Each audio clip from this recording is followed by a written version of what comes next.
Haberin merkezinden, ATV Haber Merkezi'nden günün gelişmeleriyle karşınızdayız. Bugün 5 Temmuz 2022 Salı.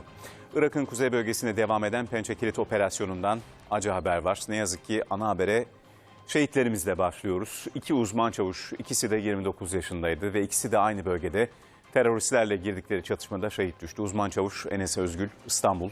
Uzman çavuş Serhat Balsa, memleketi Düzce'den dualarla son yolculuklarına uğurlandı. Şehitlerimize Allah'tan rahmet diliyoruz. Milletimizin başı sağ olsun.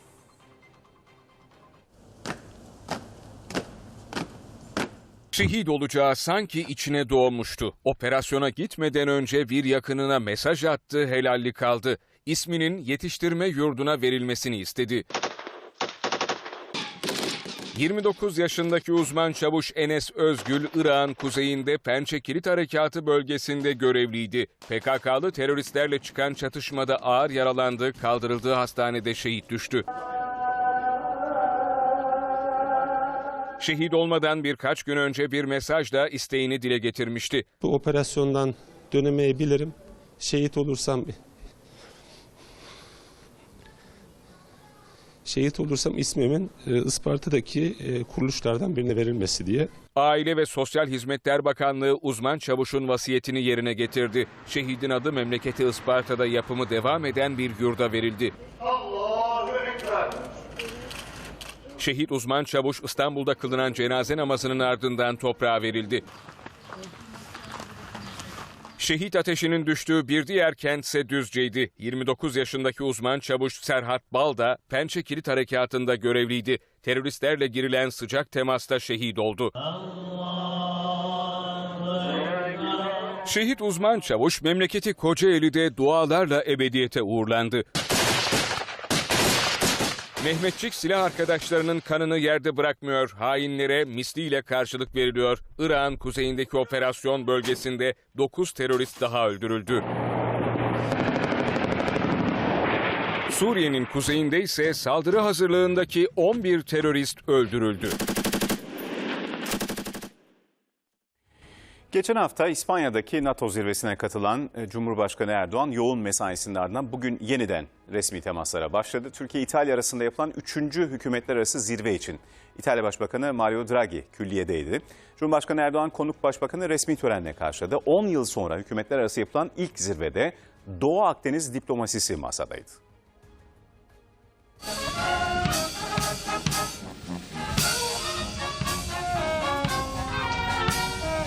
Merhaba asker. Nasılsınız? Sizler de sağ olun. NATO zirvesi bitti ama Cumhurbaşkanı Erdoğan'ın diplomasi trafiği sürüyor. Cumhurbaşkanlığı Külliyesi bu kez İtalya Başbakanı Mario Draghi'yi 3. hükümetler arası zirve toplantısı için ağırladı. Draghi için külliyede resmi karşılama töreni düzenlendi. Konuk başbakanın makam aracı külliyeye atlı süvariler eşliğinde geldi. Erdoğan Draghi'yi kapıda karşıladı. 21 pare top atışı eşliğinde 2 ülke milli marşları çalındı. Draghi muhafız alayı tören kıtasını da Türkçe selamladı. Maret asker. Erdoğan ve Draghi külliyenin merdivenlerinde gazetecilere birlikte poz vermeyi de ihmal etmedi. Ardından kapılar kapandı, 2 isim baş başa görüşmeye geçti. En son geçen hafta Madrid'de yapılan NATO zirvesinde yan yana gelen 2 ismin gündeminde kritik başlıklar var. Türkiye-İtalya ilişkileri, Libya meselesi, düzensiz göçle mücadele ve Rusya-Ukrayna savaşı o başlıklardan birkaçı. Erdoğan ve Draghi, Türkiye-AB ilişkileriyle bölgesel ve küresel sorunlar hakkında da görüş alışverişinde bulunacak. Türkiye'nin diplomaside gösterdiği başarı herkesin takdirini topluyor biliyorsunuz. Daha önce de aktardık NATO zirvesinden sonra özellikle. Cumhurbaşkanı Erdoğan'ın duruşu, Türkiye'nin duruşu, Ankara'nın duruşu Finlandiya ve İsveç'e anlaşmaya imza attırdı. PKK-FETÖ konularında ortak çalışacaklarını Türkiye ile, dahası 2 ülkedeki teröristleri de iade edeceklerini taahhüt ettiler. Önümüzdeki günlerde uygulamaya geçtiğinde göreceğiz bunları. Bugün Belçika'daki NATO toplantısından Türkiye'nin diplomasi zaferini taçlandıran bir ses daha vardı. NATO Genel Sekreteri Jens Stoltenberg, uluslararası medya kuruluşlarının izlediği ve canlı yayınladığı toplantıda Rusya saldırganlığı gibi elbette FETÖ terörüyle mücadelede NATO ajandasının üst sıralarında bulunuyor cümlesini kurdu. Bu bir ilk aslına bakarsanız, altını kalınca çizmek lazım. ve mutabakatta yerini almıştı biliyorsunuz. Zira 15 Temmuz'un yıl dönümünde sayılırız, az kaldı. Yani tarih açısından da önemli, kritik önemi var. Stoltenberg NATO çatısı altında ilk kez o sözleri sarf ederken yanında İsveç Dışişleri Bakanı Ann Linde ve Finlandiya Dışişleri Bakanı da vardı. I think the best way of winning minds and hearts is to continue to do exactly what we do, stand together in addressing all the different security threats we face, both a more aggressive Russia, but also, of course, the threat of terrorism, which is something which is high on the NATO agenda.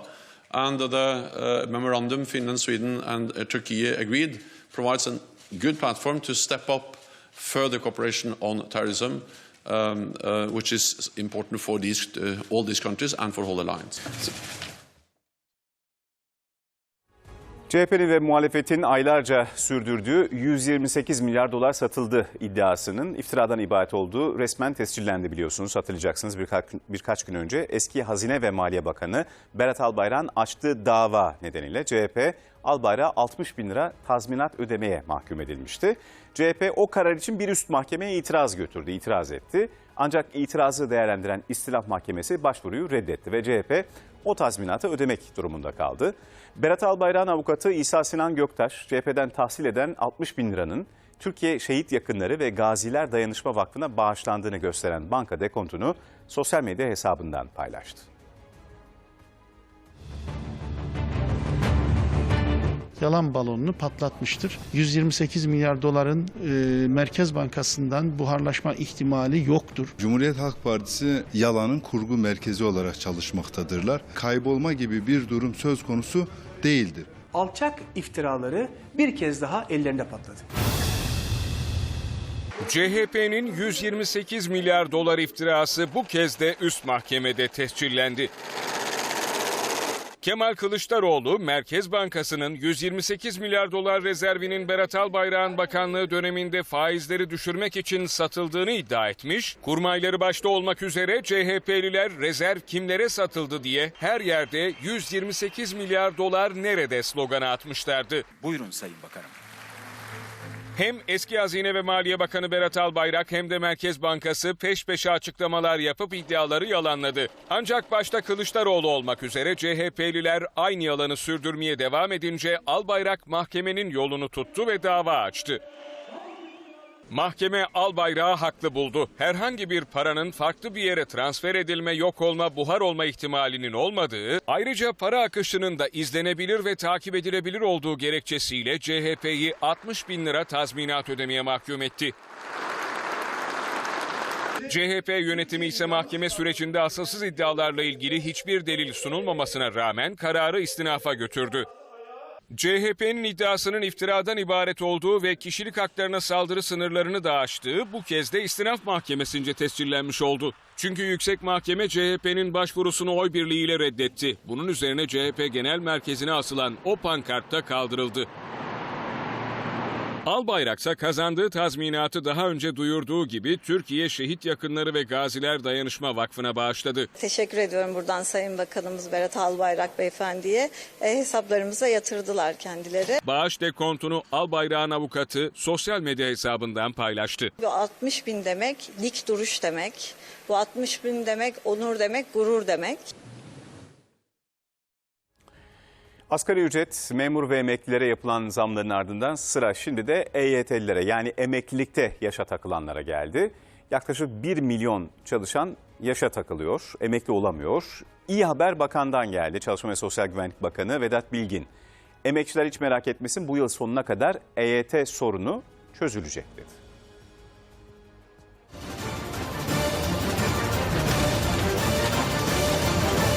Türkiye'nin emekçileri hiç merak etmesinler, hiç endişe etmesinler. Asgari ücret ara zammı 3600 ek gösterge derken sıra emeklilikte yaşa takılanlara geldi. Türkiye'nin her sorunu bizim önümüzde çözülmesi gereken bir dosya olarak duruyor. Bu yılın sonuna kadar bu yolda önümüzde olan bütün dosyaları çözeceğiz. O da önemli dosyalardan birisi. Çalışma ve Sosyal Güvenlik Bakanı Vedat Bilgin emekli olmak için yaş ve gün sayanların yüreğine su serpti. EYT düzenlemesinin yıl sonuna kadar çözüleceğini, hatta çalışmaların başladığını ifade etti. Alternatif çözüm önerilerini, politikaları oluşturmaya çalışıyoruz. Önce düzenlemenin kapsamı belirlenecek. Mevcut sistemde 99 öncesi sigortalıların durumuna bakılıyor. SSK'da yaş haddiyle emeklilikte sigorta başlangıç tarihi, prim sayısı ve yaş şartı tamamlandığında emekli olunabiliyor. Bağkur için de benzer şartlar aranıyor. Bir araya geldiğinde emekli olabilirsiniz.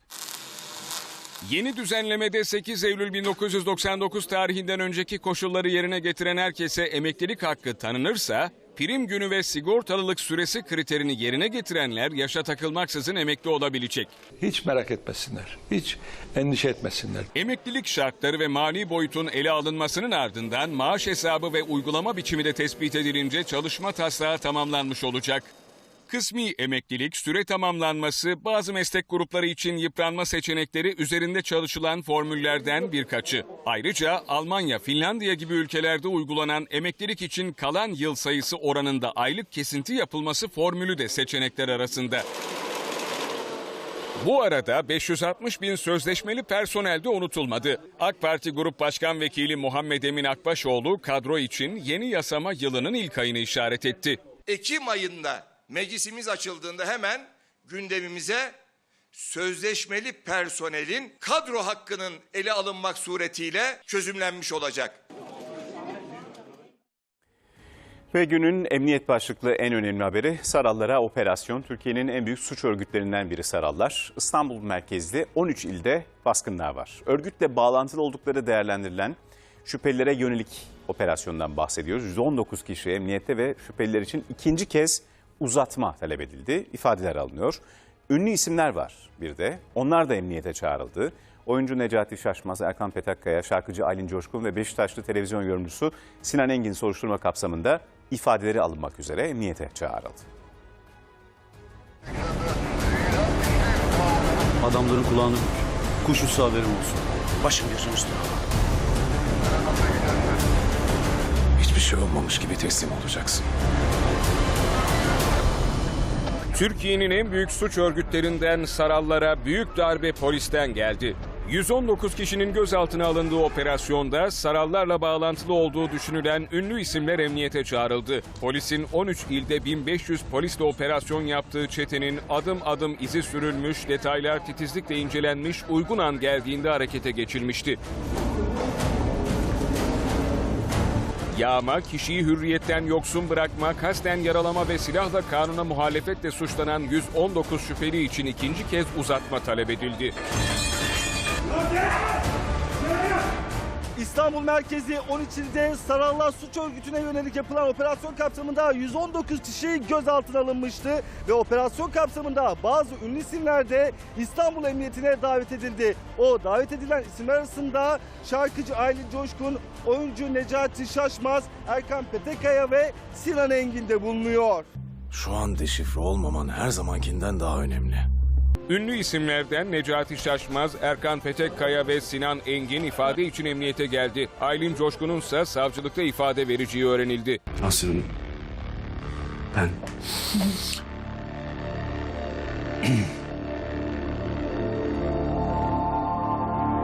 Şimdi zaman değil, başka zaman konuşalım. Çetenin elebaşı sıfatıyla gözaltına alınanlardan iş adamı Erdal Acar'ın dosyasında yeni detaylar ortaya çıktı. Gözaltına alınan isimler arasında en dikkat çekeni Erdal Acar. Erdal Acar'la ilgili çok ağır iddialar var. Kumar, şantaj, haracın yanı sıra 2 ayrı cinayet olayına karıştığı da yine iddialar arasında. Çeteyi suça azmettirmenin ötesinde örgüt lideri gibi şirketlere haraç kestiği öne sürüldü. Kamuoyunda Alaaddin Saral olarak bilinen çete lideri İlyas Saral ise şimdilik firari, yakalanması an meselesi.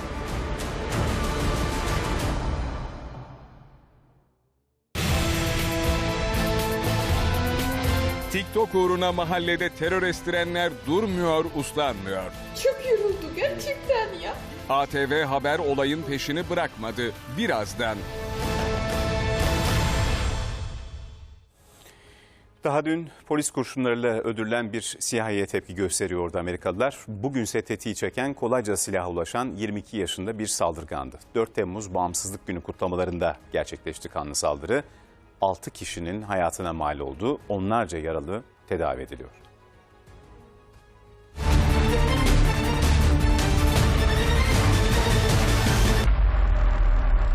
Amerika bağımsızlığını kutladığı günde kabusu yaşadı.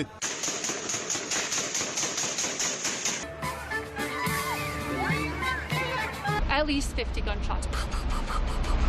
An endless stream of gunshots. Highland'li dehşetin adresi, gençlerden oluşan bandoyu çocuklu aileler izliyordu. I remember hearing shootings and going like and then reloading and then again. Dalga dalga yayıldı korku. Eşini çocuğunu kapan, hayatta kalabileceği bir sığınak aradı. But then when I saw people running, I picked up my son and I started running, and we ran behind the building, and I put my son in a dumpster. Kabus anlarında onlarca kişi yaralandı. İçlerinden 6'sı hayatını kaybetti. It looks like access to the roof via a ladder in an alley was unsecure. Ekipler hemen saldırganın peşine düştü. Kullandığı araç tespit edildi. Yakalanması uzun sürmedi. His name is Robert Bobby E. Cremo. He is 22 years of age. Ortaya çıkan detaylara göre facia göz göre göre geldi. Evek lakaplı şarkıcının 16.000 takipçisi vardı. Paylaşımları şiddet içeriyordu. Hesabında $100.000 olduğu tespit edildi.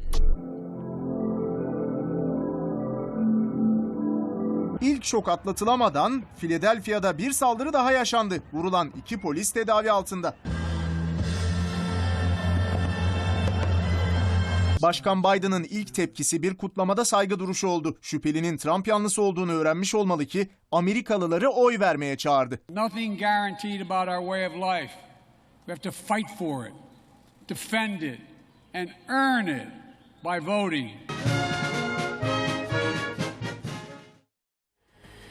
İslam'ın Kutsal Kitabı Norveç'te bir kez daha provokatörlerin hedefi oldu. Oslo'da aşırı sağcıların bir cami önünde Kur'an-ı Kerim yakma girişimi yaşanan kazada araçların takla atmasıyla sona erdi.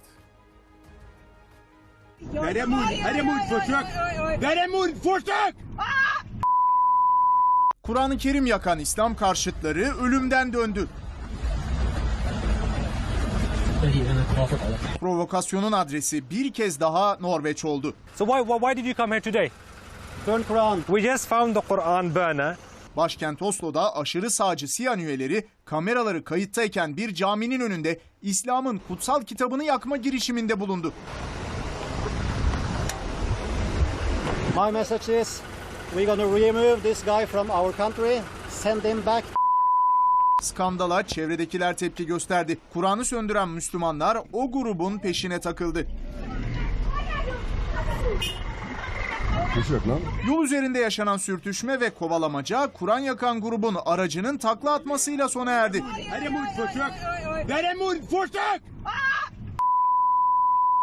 Kazada Siyan lideri Lars Thorsen dahil 6 kişi yaralandı.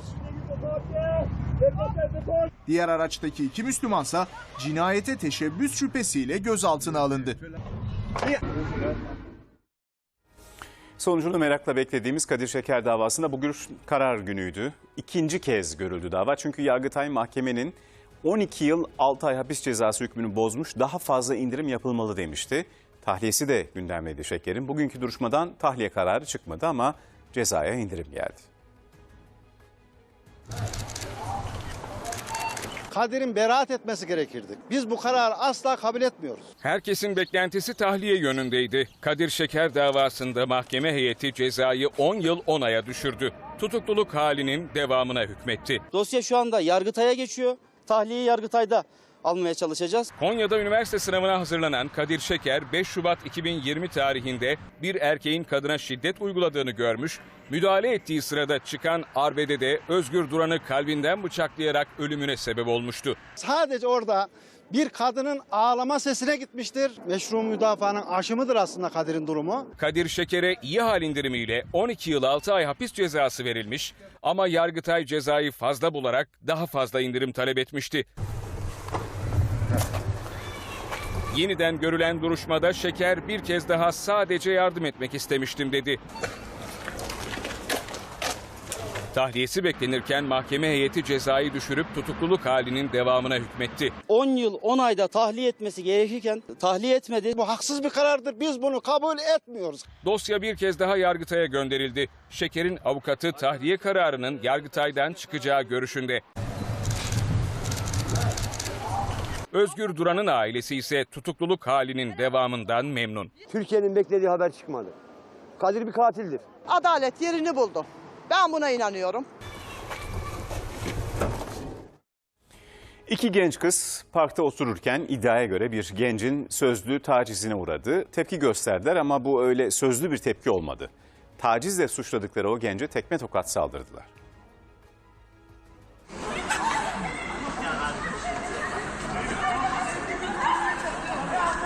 Çocuğa tam şurada saldırdılar. Kendini korumak için hareketler yaptı. Onlar da o sıra çocuğun üstüne çullanıp dövdüler. Görüntüler Ankara'dan. İki genç kız parkta bir genci tekme tokat dövdü. Çünkü iddialarına göre o genç kızları taciz etti. İki kız arkadaş bu parkta oturup sohbet ederken sözlü tacize uğradılar. İşte ne olduysa da ondan sonra oldu. İddiaya göre duydukları sözler karşısında öfkelenen kızlar gence tekme tokat saldırdı. Küfür ettiler bir sürü birbirlerine. Ondan sonra çocuğa fena bir şekilde tokat attı şurada. O çocuklar üstüne çullandılar, öyle dayak attılar. O sırada parkta bulunan başka gençler de dahil oldu kavgaya. İddiaların odağındaki genci linç etmek istediler. Biz ayırdık, biz girdik, hani gönderdik. Çünkü burada bizim müşterilerimiz oturuyor. Müşterilerimiz rahatsız oluyordu. Kavga esnafın müdahalesiyle sona erdi. Tacize uğradıklarını iddia eden genç kızlar şikayetçi olmazken dayak yiyen genç soluğu karakolda aldı. Üsküdar'da bir inşaatın istinat duvarı çöktü. Büyük bir gürültü yayıldı tabii etrafa. Uykuda olanlar vardı. Panik yaşandı. Kimse zarar görmedi ama onlarca kişi evinden oldu. Çevredeki 3 bina riskli olduğu gerekçesiyle apar topar boşaltıldı. Sonra tabii tepki sesleri yükselmeye başladı. Çünkü müteahhitin bu riski bile bile aldığını düşünenler var. Büyük bir gürültü koptu. Arka sokaktan arkadaşlar deprem oldu diye çıktı geldi. 12 metrelik istinat duvarı büyük bir gürültüyle çöktü, mahalleli dehşeti yaşadı. Bina sallandı yani. Oturduğumuz evler, camlar sallandı. Bildiğin Gölcük depremini hatırlattı bana.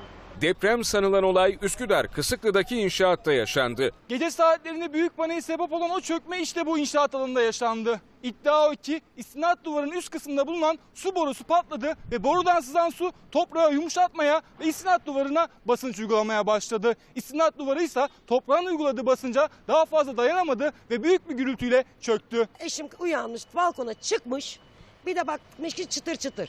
Hadi koşun aşağı iniyoruz dedi. Duvar çökecek. Aşağı biz indik. Duvar çöktü, elektrikler, her şey gitti. Neyse ki ölen veya yaralanan yok. Ancak inşaat firmasına tepki yüksek. Çökeceği bura belliydi. Önlemini alamadılar. Bunlar hızlı bir şekilde bir kat atalım diye hesap ettiler ama Allah'tan da tutmadı. Hesaplar tutmaması daha iyi oldu. Gündüz olsaydı Allah muhafaza burada çocuk da olacaktı. Otobüs arabada geçecekti. Ölü de olurdu burada, yaralı da çıkardı. Zaten diken üzerindeydi bura, Allah korusun, düşecekti. Yol kenarına asfaltın olduğu kısma istinat duvarı yapmadan harfiyet alınıyor. Böyle bir şey dünyada yok ya. İddia o ki bu inşaatta yaşanan ilk vukuat değil. Ramazan'ın ilk haftası inşaat başladı. Defalarca aradık. Burada kutu vardı. Kutu patlıyor, elektrikler gidiyor, bütün buzdolaplar yanıyor geliyor, yanıyor geliyor. Ara gelsin. Belediye geliyor, müteahhit yok piyasada. Kardeşim bu müteahhite karşı bir ceza yok mu? Gece tedbir amaçlı boşaltılan 3 apartmanın sakinleri gündüz olduğunda evlerine girdi. İstinat duvarının çökmesiyle yolda meydana gelen göçüğün kapatılması içinse çalışmalar sürüyor.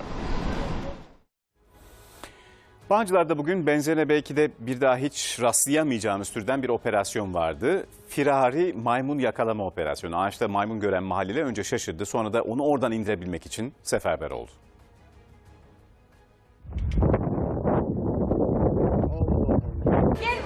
Abla en tepede bak, en tepede. Gel muz getirdim annem. Sokak sokak gezdi, daldan dala atladı. Tam bir ağaçta soluklanmaya karar vermişti ki mahalleliye yakalandı. Gel muz Firari maymunu yakalamak için kimi muz uzattı, kimi şaşkınlıktan ne yapacağını bilemedi. Yine vuruldu, yanlış anlaşıldı. Maymunun nereden firar ettiğini bilen yoktu. Bağcılar'da özgürce dolaşırken bir ağacın tepesinde göz hapsine girdi. Sonra onlarca kişi onu yakalayabilmek için seferber oldu. Kaçmasın, kaçmasın. Yukarı çıkar. Ama bu çaba maymunu aşağı indirmeye yetmedi. Buz getirdim sana. Aşkım gelir misin?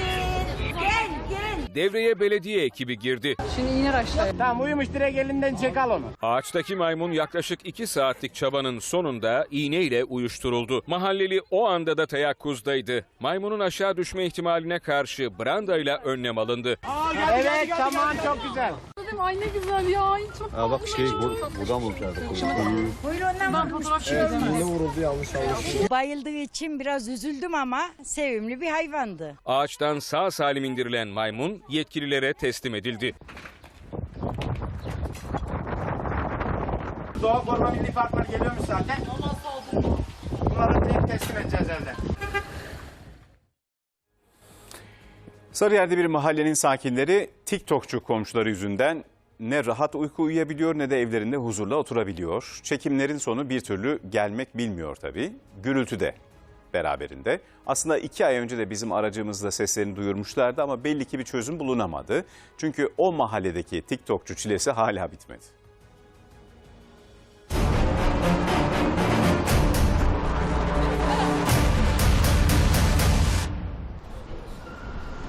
Çok yoruldu gerçekten ya. Şimdi bayram geliyor. Eğer tekrar çekim bir şey olacaksa hafta sonu nasıl olur ya? Hafta sonu insan kendi evinde dinlemek istiyor ya. Ben neden sabah erken veya gece uyumayayım ya? Kucağında bebeğiyle akşam vakti sokağa çıktı, isyan etti. TikTokçu komşusu anneyi canından bezdirdi. Bütün gün tak tak tak tak tak. Ne kadar bu tak tak tak olacak? Evde sürekli ses tak tak tuk tuk tak tak. Kafa yedik. Vallahi kafa yedik. Burası Sarıyer. Aynı mahalleden aynı isyan sesi yaklaşık 2 ay önce de yükselmiş, ATV haber ekrana taşımıştı. Bazen sabah 5-6 yatakta fırlatıyoruz. Çünkü gürültü geliyor. TikTokçu komşu daha fazla beğeni ve izlenme hedefinden vazgeçmedi. İddiaya göre gece gündüz demeden çekimlere devam etti. Öyle bir aile düşünün ki 1,5 yıldır huzurları yok. Gürültüden artık evlerinde yaşayamaz hale geldiler. Öyle ki geceleri evlatlarıyla birlikte dışarıya çıkıyorlar. İşkence devam ediyorlar. Kendi evimde durmayayım. Ben bu çocuk sabahtan akşama kadar evdeyiz. Biz bugün tekrar parkta uyuduk. Sadece biz değiliz. 2 apartman. Abi biraz ara yaparım. Ben çünkü yoruldum. Çocuk da hep ağlıyor mu, böyle korkuyor mu sesten? Evet, çocuk korkuyor seslerden. Bir saniye. İşte bütün bunların sebebi hemen bu duvarın arkasında yaşananlar. Bu duvarın arkasında klip çekiliyor. Klip çekilirken inanılmaz gürültü oluyor ve o gürültü işte bu aileyi kelimenin tam anlamıyla canından bezdirmiş durumda. Çekim yapılan apartman dairesi bir stüdyo gibi. Çekimlerse bazen gece yarısı yapılıyor, bazen de sabaha karşı. Neden gündüz boyunca ben sağa sola bakacağım, ne zaman vuracak, ne zaman bir şey çekecek? Daireye malzeme taşıyan tırlar da cabası. Ben kendi evimde 7 ay kendi yatak odasında yatamıyorum. Çünkü orada jelaska var, asansör var, her şey taşıyorlar. Mahalleli TikTokçu komşularını defalarca şikayet ettiklerini ama sonuç alamadıklarını söylüyor ve bir an evvel çözüm bulunmasını istiyor. İkinci el araç alırken dolandırılmamak için dikkat etmemiz gereken pek çok nokta var. Aracı aldığımız kişi tanıdık bile olsa özellikle belirtmek istiyorum bunu. Çünkü örneklerini gördük daha önce. En fazla karşımıza çıkan kilometre oyunu. Yani satıcı aracın yüksek olan kilometresini bir şekilde düşürüyor. Ondan sonra satışa çıkarıyor. Ve bazen ekspertizler bile anlamıyor bunu ama artık işleri biraz daha zor. Çünkü artık bu oyunu dakikalar içinde ortaya çıkaran oto hackerlar var. Şaşırdık yani, olmaz dedik, nasıl olur, bir de güvendiğimiz insanlardan almıştık. Ama güvendiği dağlara kar yağdı. Dolandırıldığını aracını satışa çıkarınca anladı. 140 binde aldık mesela biz arabayı. Kilometresinin oynandığını, 20.000 kilometre falan düşürüldüğünü söylediler. İsa Öztürk yıllardır biriktirdiği parayı ticari amaçlı kullanmak için işte bu araca yatırdı. Aracı satın aldığındaysa kilometresi 140.000'deydi. Ancak birkaç yıl sonrasında aracı tekrar satmak istediğinde ise acı gerçekle karşılaştı. Şu anda aracımızın ekranında 330.000 kilometre yazmaktayken yapmış olduğumuz tespitte aracın gerçek kilometresinin 351.000 kilometre olduğunu tespit ettik. Kilometre dolandırıcıların ilk kurbanı Öztürk değil ama sonunculardan biri olabilir. Çünkü gelişen teknolojiyle artık bu oyun sadece dakikalar içinde ortaya çıkarılıyor. Bu yeni teknolojinin adı ise otohacker. Üstelik sadece kilometre oyununu değil, araçtaki tüm hasarları da aynı sürede gün yüzüne çıkarıyor. 536 milyondan fazla şifreyi kırarak aracın gerçek verilerine ulaşıp aracı hackleyebiliyor. Bu cihaz piyasadaki cihazlara benzememektedir. Dünyada zaten üreten 2 tane ülke var. Bir tanesi de biziz. Cihaz sadece hava yastığının açılıp açılmadığını tespit edemiyor ama çok yakında yeni bir teknolojimiz daha gelecek. Araçların hava yastıklarını sökmeden hava yastıklarının patlak olup olmadığını da anlayabiliyoruz.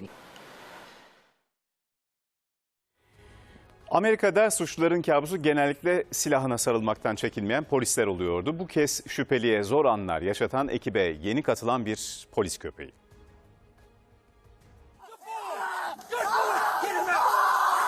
Hırsızı araba çaldığına pişman etti. Florida polisine yeni katılmıştı K9. Ekipler Kalaşnikov satın aldığını öğrendikleri 22 yaşındaki Nathan Bacon'ın peşindeydi. Polis köpeği kendini göstermek istiyordu. Bir evin arka bahçesinde şüphelinin kokusunu aldı ve harekete geçti.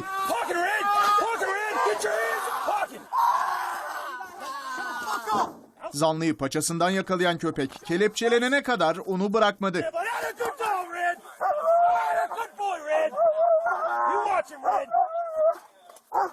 Yakaladığı zanlı cinayetle yargılanacak.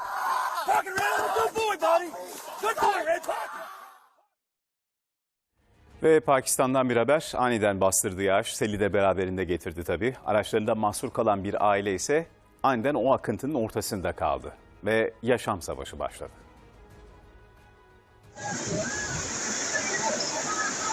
Otomobil sele kapıldı, tüm aile dehşeti yaşadı.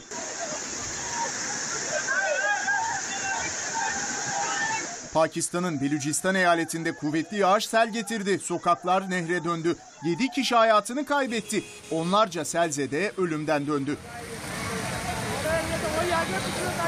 En çarpıcı anlardan biri ise bu araçta yaşandı. Aniden yükselen su 5 kişilik aileyi araçta esir aldı.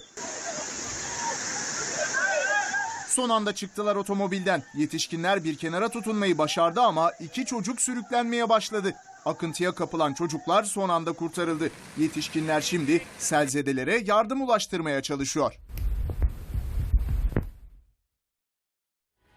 Kadıköy Caddebostan sahilinde bulunan ve Kadıköylülerin daha çok Perili Köşk olarak andığı Ragıp Paşa Köşkü satılıyor. Çiftçi Holding'e ait olan köşk holdingin borçları nedeniyle icradan satışa çıktı. Köşk için istenen ilk rakam 449 milyon Türk lirası. Daha üstü de olabilir. Yani bu köşke sahip olmak isteyenler ilk etapta yarım milyarı gözden çıkarmak durumunda.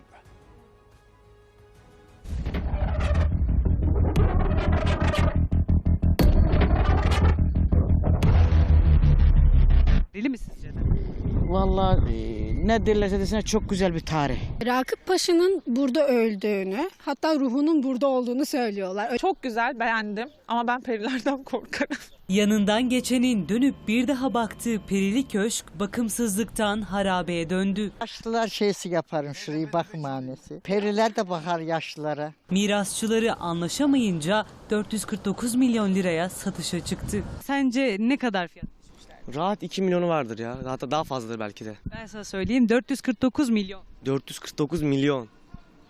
Yani daha fazla eder. Büyüklüğü ve mimarisiyle bilinen Ragıp Paşa Köşkü iş dünyasının önde gelen çiftçi ailesine ait. Küçük Dolmabahçe, Saray Yavrusu ya da Perili Köşk onlarca yıldır çeşit çeşit isimle anıldı, Kadıköy'ün simgesi haline geldi. Ancak şimdi dudak uçuklatan bir fiyata satışa çıkmasıyla gündemde. 449 milyon TL dediğiniz rakam çok büyük bir rakam. Bununla çok daha farklı şeyler yapılabilir diye. Çiftçi Holding'in borçları nedeniyle icraya çıkarılan Ragıp Paşa Köşkü 449 milyon 436.491 liradan satışa sunulacak. Alıcı gibi bakıyorsun buradan bakınca. Nasıl? Güzel mi sence? Güzel tabii. Alsan ne yaparsın peki? Ne yaparım? Hayatımı yaşarım. Görmüyor musun balkonu? İkinci baharımı yaşarım diyor. İkinci baharımı yaşarım. Yanına da koca bir herif alırım. Yapının geçmişi 1906 yılına dayanıyor. Sultan II. Abdülhamit döneminde Yıldız Sarayı'nda Mabeyin'de görevli olan Ragıp Paşa tarafından inşa ettirilmiş bir yapıdır. Yapının mimarı da Sirkeci Garı'nı inşa etmiş olan Alman mimar Jansmut'tur. 27 dönüm arazi içerisinde inşa edilen köşk öylesine özenle yapılmış ki tam 40 bin altına mal olmuş. Efsaneye göre perili olduğuna inanılan köşk şimdilerde atıl durumda. Güzel mi? Nasıl bir köşk? Çok güzel. Mesela filmlerini izliyorduk buraların burada çekilen filmleri. Film mi çekiliyordu? Bu önceleri. Mesela Fatma Girik olsun, Türkan Şoray olsun, Kadenen olsun, o eski filmler burada. 19. yüzyılın ikinci yarısından itibaren görülmeye başlayan oryantalist bir üslubun etkisinde inşa edildiğini söyleyebiliriz. Benim yaşlı kayınlam var 95 yaşında. Onu da götürür balkona tuturum. Perili Köşk diye de anılan köşke yıllar önce YouTuber'lar tellerin arasından geçerek girmişti. Sanki sesler geliyor. İzinsiz giren YouTuber'lar evin içinden işte bu görüntüleri kaydetmişti. Tam korku filmi şu an. Pandemi özellikle de uzaktan eğitim sebebiyle öğrencilerin derslerde sıkılmasını da beraberinde getirdi. Haksız da sayılmazlar tabii. Üzerinize yağan bilgiye odaklanmak zaten yeterince zordu. Odaklanma problemi bilgisayar başında daha da artmıştı. Bilim insanları bu sorunla baş etmek için de çok sıkı çalışıyor. Şimdi ekranlarınıza gelecek hologramlı eğitimler yaygınlaşırsa dikkatinizin dağılması bir hayli zor olacak.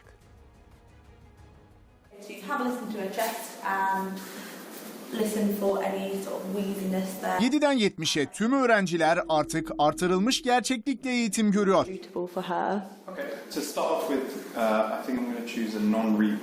Son somut adım İngiltere'deki Cambridge Üniversitesi'nden geldi. Tıp öğrencileri ilk defa hologram üzerinden ders aldı.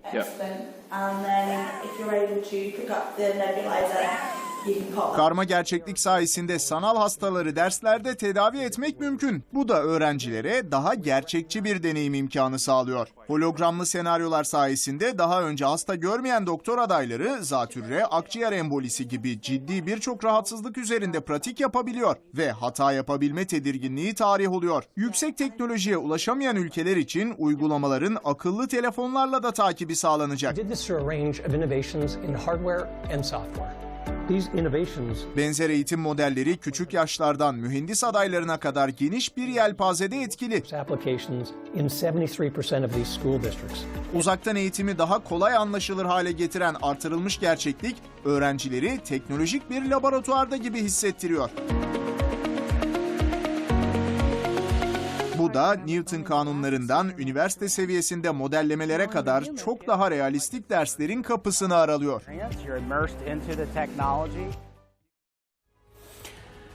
Sağlıklı mı tartışılır ama börek Türk mutfağının vazgeçilmez lezzetlerinden biri. Su böreği, çiğ börek derken galiba tüm toplum hamur işine bir hayli kaptırmış olmalı ki kendini. Börekler artık rüyalarımızı süsler oldu. Şimdi neden böyle söylüyorum? Bir dedikodu değil bu, bir istatistik. İstatistiği de her gün kullandığımız bir arama motoru Google yayınladı. Son 12 ayda rüyada börek görmek neye delalettir diyenler %500 artmış.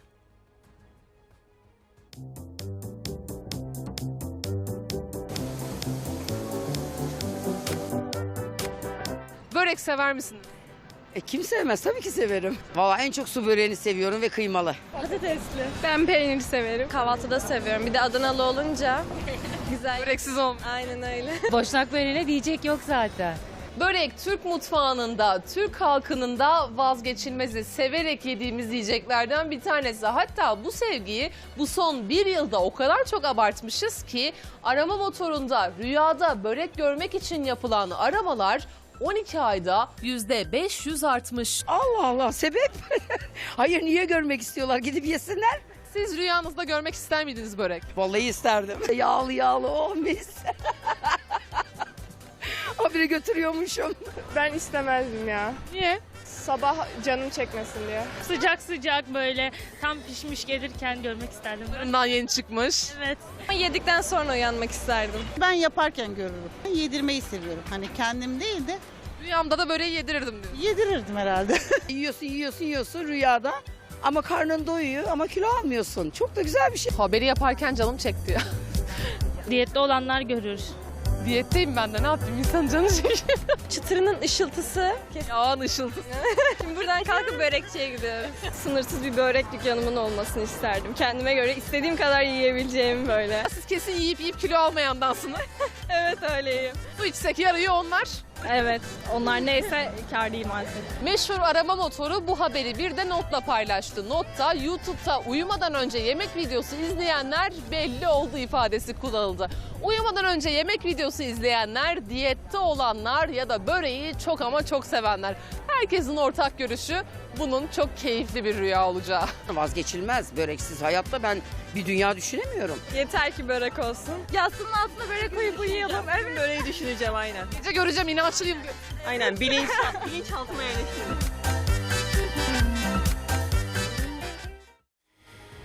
Şimdi sosyal medyanın 73'lük delikanlısıyla tanışma zamanı. Woody Williams, namı diğer Funky Geezer'ın sloganı anlamlı, ölene kadar yaşa. Yaşam enerjisinden hepimizin alacağı dersler var.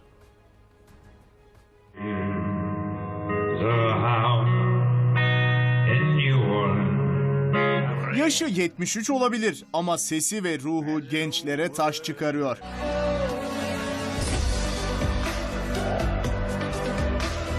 Adı Woody Williams, kısmen emekli.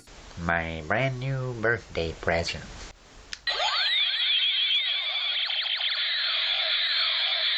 Sosyal medya dünyası ise onu sıra dışı bunak anlamına gelen Funky Geezer olarak tanıyor.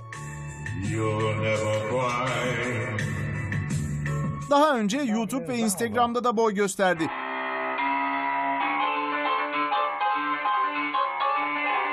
Geçmişte yetenek yarışmalarına bile katıldı. Ancak asıl çıkışını TikTok'ta yakaladı.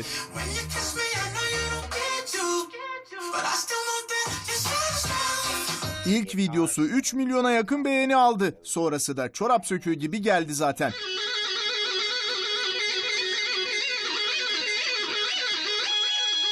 Amerikalı internet ünlüsü yaşına meydan okuyan videolarıyla kısa sürede neredeyse 4 milyon takipçiye ulaştı.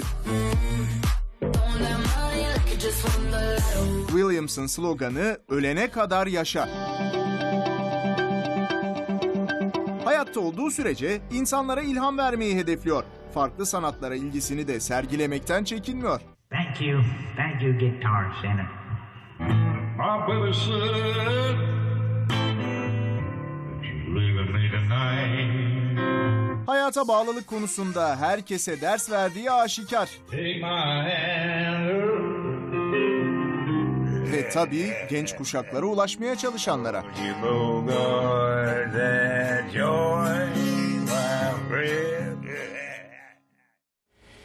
Renkli bir kişilikten renkli bir şenliğe gidelim. Konya'da Akşehir'de 63. Geleneksel Nasrettin Hoca Festivali düzenlendi. Mehter takımı marşlar söyledi, oyunlar oynandı. ATV Haber ekibinden Altay Altuğ ve Okan Yalçınkaya da oradaydı. Tiyatrocu Behzat Uygur'la, yani bu yılın temsili Nasrettin Hoca'sıyla konuştu. Uygur göle maya çalıp dilek tuttu. İşte festivalden renkli görüntüler. Yurtta, dünyada barış için çalıyor. Hocam hayrola, ne yapıyorsunuz? Maya çalıyorum oğlum. Yöresel kıyafetler giyildi, oyunlar oynandı. Mehter takımı sokaklarda marşlarla dolaştı. Konya Akşehir'de kelimenin tam anlamıyla bayram havası vardı. Bursa'dayım. Afyon'a mı geldiniz? Evet. 60 kilometre uzakta bir ilçeden buraya gelmemek olmaz. Ben buraya Düzce'den geldim bu şenlik için. Nasrettin Hoca yine renkli etkinliklerle anıldı. Kimi zaman eşeğe ters bindi, kimi zaman göle maya çalmaya çalıştı. Güldürdü, eğlendirdi ama en çok da düşündürdü. Nasrettin Hoca, onun anısına yine 63. Uluslararası Nasrettin Hoca şenlikleri düzenleniyor. Akşehir'de ve ünlü oyuncu Behzat Uygur da bugün Nasrettin Hoca'yı canlandıracak. Onur duyuyorum. Nasrettin Hoca'yı seviyoruz. Bu festivalleri seviyoruz. Eski zamanda yaşamış bir bilgili bir dede. Hocanın dünyadaki önemini hepimiz biliyoruz ama daha da çok duyurmanın gerektiğini de biliyoruz. Dünya çok bilsin ki sahip çıkmaya çalışıyorlar başka ülkelerde. İngilizlerin Joe Miller'ı, İtalyanların Bertoldo'su, Rusların Balakirev'i. Bizim de Nasrettin hocamız var. Nasrettin Hoca deyince aklınıza ne geliyor? Mizah gelir. Gülmek, kahkaha atmak. Güldük. Hala gülüyoruz. Düşünmek. Kara kaçan geliyor aklıma. Eşeğine ters binme. Bindiniz mi hiç eşeğe? Eşeğe ters binmeden olmaz. Eşeğe bir defa bindim ömrü hayatımda bir daha binmem. Ünlü oyuncu Behzat Uygur işte Nasrettin Hoca kıyafetlerini giydi. Eşeğe de ters bindi. Etkinliğin sonunda ünlü oyuncu Behzat Uygur göle maya çaldı. Hadi bakalım. Dileğimiz olsun, tutar inşallah. Hadi bakalım. Hocam hayrola ne yapıyorsunuz? Maya çalıyorum oğlum. Hocam hiç göle maya çalmakla göl maya tutar mı? Ya tutarsa? Ya tutarsa? Ya tutarsa tabii canım, çok güzel dileğimiz var. Tabii bu şenliklerde Akşehir'in yöresel lezzetleri de vitrine çıkıyor ve tanıtılıyor. İşte onlardan bir tanesi iştah kabartan bir tandır. Nar gibi kızarmış şekilde kuzu etimiz hazırdır. Akşehir'in meşhur kuzu tandır kebabımız. Ve servisimiz başlıyor. Lokum gibi olmuş. Evet, Allah'ın izniyle. Şimdi de kardeşiyle oyuncaklarını paylaşmak istemeyen bir ufaklığın Oscar'lık performansını izleyeceksiniz. Her seferinde rol kesti, kardeşini canından bezdirdi.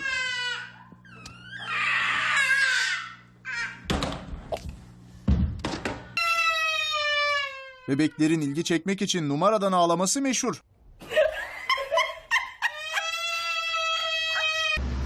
Hatta buna aileler de alışkın. Ancak bu ufaklık Oscar'ı hak ediyor. Oyuncağını paylaşmak istemeyen kız kendini yere attığı anlarla şimdiden oyunculuğa adım attı bile. Şimdi bir ara. Bültenimizin sonuna geldik. Haberin merkezinden iyi akşamlar.